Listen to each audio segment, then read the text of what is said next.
The early art of India is a valuable record of the thoughts and the vision of one of the most ancient civilizations in the world.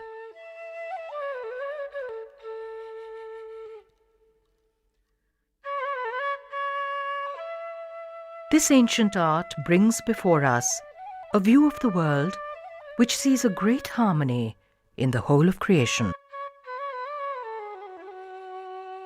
It sees the same which is in each of us, in the animals, the flowers, the trees, the leaves, and even the breeze which moves the leaves. All that there is seen to be a reflection of the One. The phenomenal world of separated beings and objects seen around us is an illusion, perceived and brought to us by our senses. Absorbed in this, we are blinded to the reality beyond. The primary illusion is the perception of ourselves as individual entities, which leads us on a path of egoic existence. The high purpose in life is to seek reintegration with the One, to perceive ourselves as part of the beauty of the divine. Our experience of beauty when we respond to a sunrise or to a great work of art is seen to be a moment when we perceive the grace which underlies the whole of creation.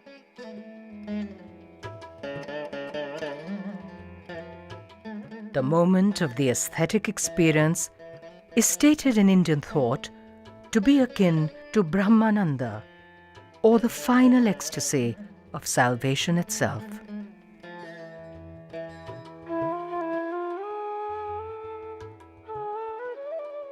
The Chitra Sutra of the Vishnu Dharmottara Puran, which was penned out of earlier oral traditions in the 5th century AD, is perhaps the oldest known treatise on art in the world.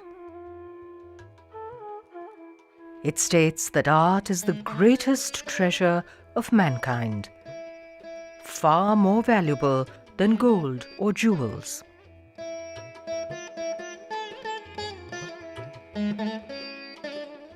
There are no gods in the early philosophic vision of India.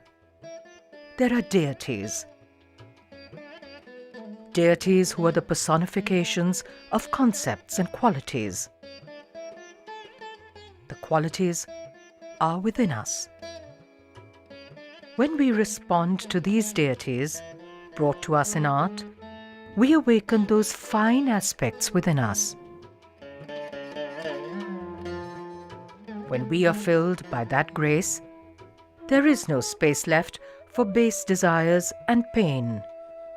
We have become that deity. For about 1,000 years in early times, vast quantities of art were produced in India. Deities, mythical creatures, animals, plants, trees, forms in which these beings were combined were made, as also common men and women. Yet, this art did not depict the kings who patronized the art. Nor was the name of the artist mentioned. According to the ancient treatise on art making, the Chitra Sutra, personalities are too unimportant to be depicted in art. The purpose of art is a noble one, to show the eternal beyond the ephemeral.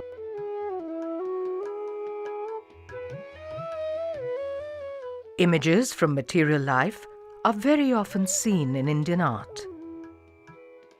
The achievement of knowledge is likened to a victory.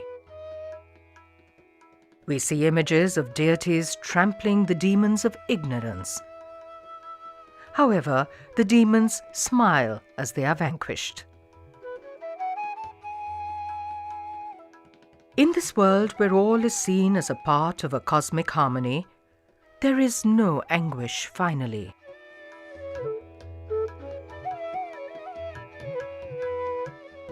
What survives today of the early art of India is only a small fraction of what would have been created. Yet, it consists of such vast numbers of monuments and sculpture that it staggers the mind.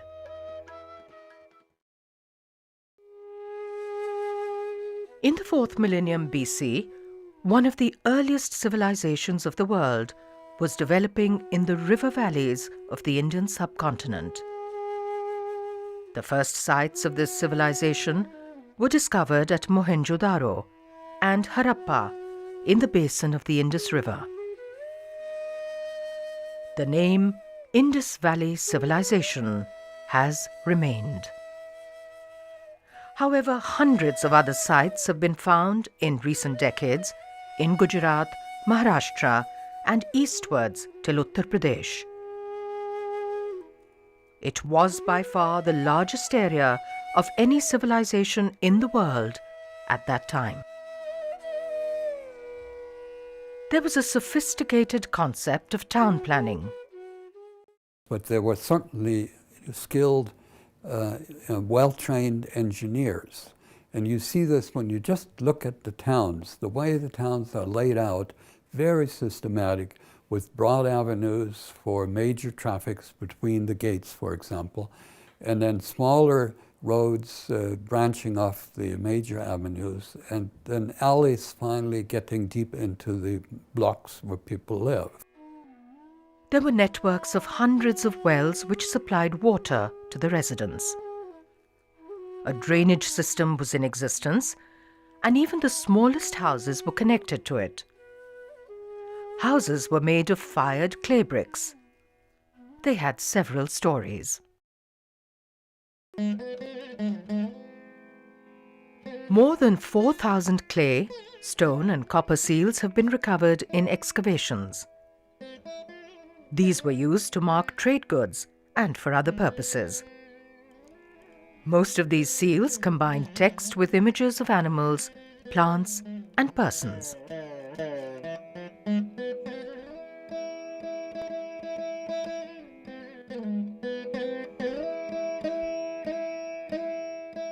Even within the small space of the seal, animals are depicted in a highly naturalistic manner.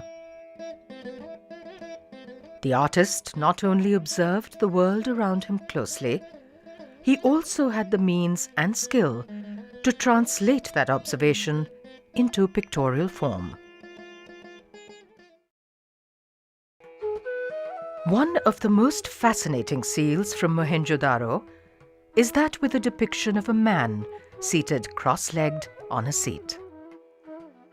The posture is very similar to yoga, which is an essential aspect of the spiritual life of India till today. The figure is flanked by several animals, leading some to identify him as a prototype of the later Lord Shiva, who is also known as Pashupati, or the Lord of Beasts.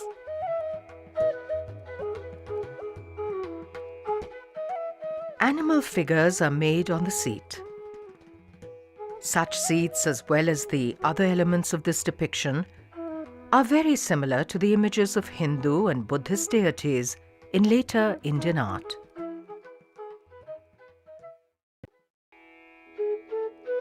The artifacts that have been excavated from the Indus Valley culture are unique in their small scale. No monumental sculpture has been found. All the art objects, whether in terracotta, stone, or metal, can be described as being on a human scale. This is surely also related to the fact that no palaces or other monumental architecture has been found. All excavated evidence points to a thriving cooperative system which was in existence and not a conventional kingship. One of the most enigmatic sculptures is a bust, sometimes known as a priest or a king. This is perhaps because of the dignified countenance and royal bearing of the figure.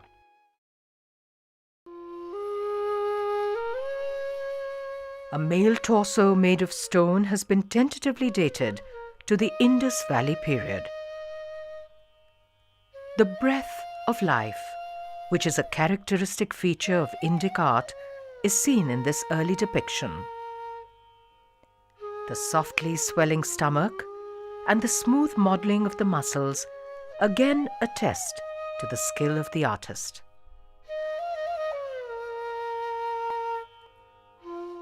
One of the most delightful figurines is that of the dancing girl.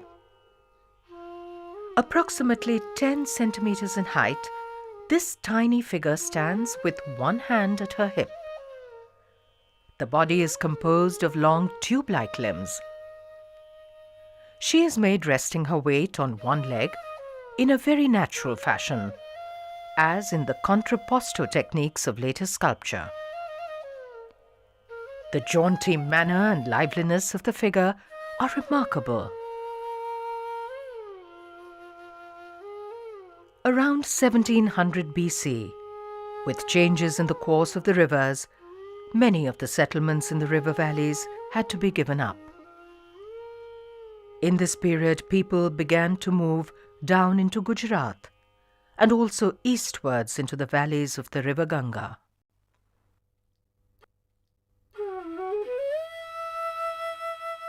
By the beginning of the first millennium BC, a second phase of urbanization in the Indian subcontinent began, this time in the valleys of the Ganga.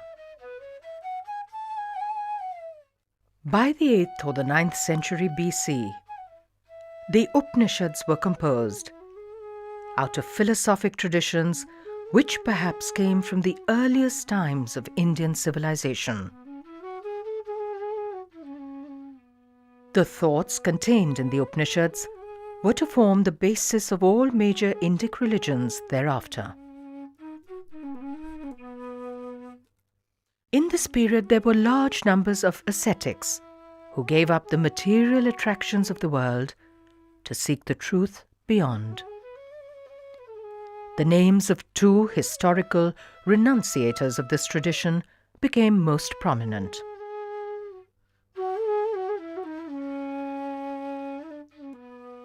One of them is Mahavira, who is known as the 24th Tirthankara or victor, and those who follow his path are known as Jainas. The other is Siddhartha, who is known as the 4th or the 7th Buddha or enlightened one, and those who follow his path are known as Buddhists. Both Mahavira and the Buddha taught the philosophy of the Upanishadic age, and there are striking similarities in their teachings.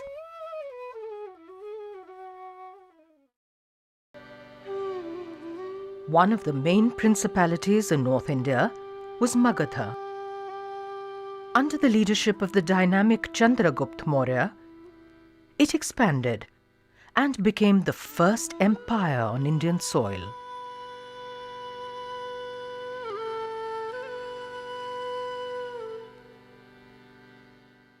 With the coming of the first extensive state, the art also changed. Instead of the small, personal-sized objects of the earlier period, art was now created to project the messages and grandeur of rulers. Chandragupta Maurya's grandson Ashoka further extended his empire to cover the whole of North and Northwestern India. Perhaps following the examples of the Achaemenid Persians, he inscribed his messages on rocks and large pillars which he erected. But that is where the similarity ends. In keeping with the continuing Indian traditions, his inscriptions display that he was preoccupied with dharma.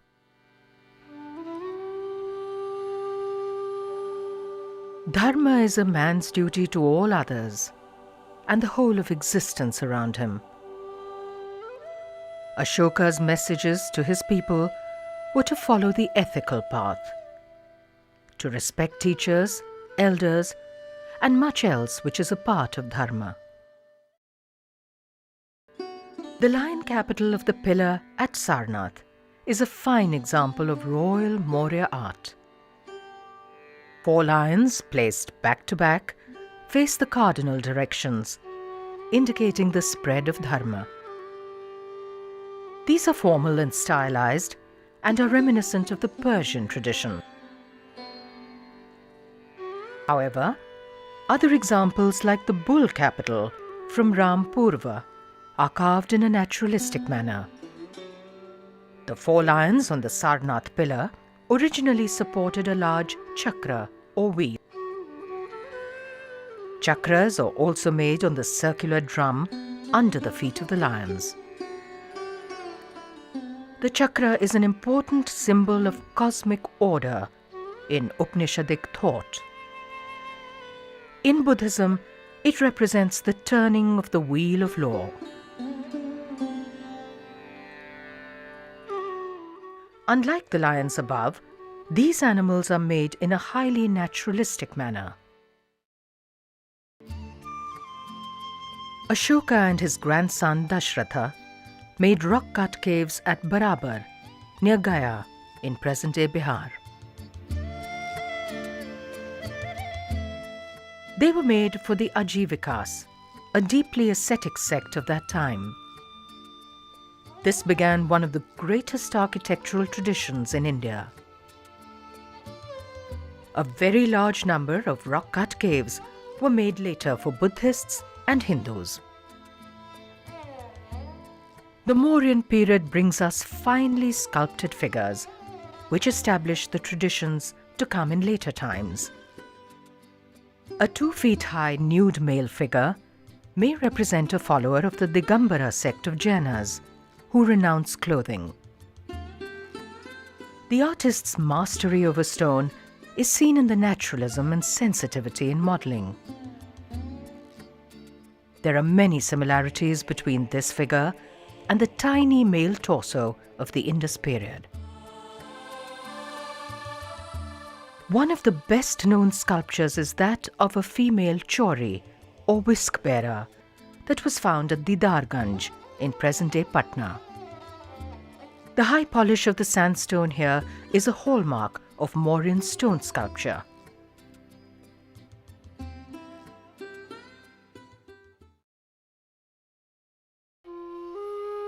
The story of art is the story of humankind, of man's perceptions and thoughts. From the river valley civilizations till the period of the imperial Mauryas, we see the foundations laid of the art of one of the oldest civilizations. We see a vision of the world and the roots of a culture which has survived more than 5,000 years.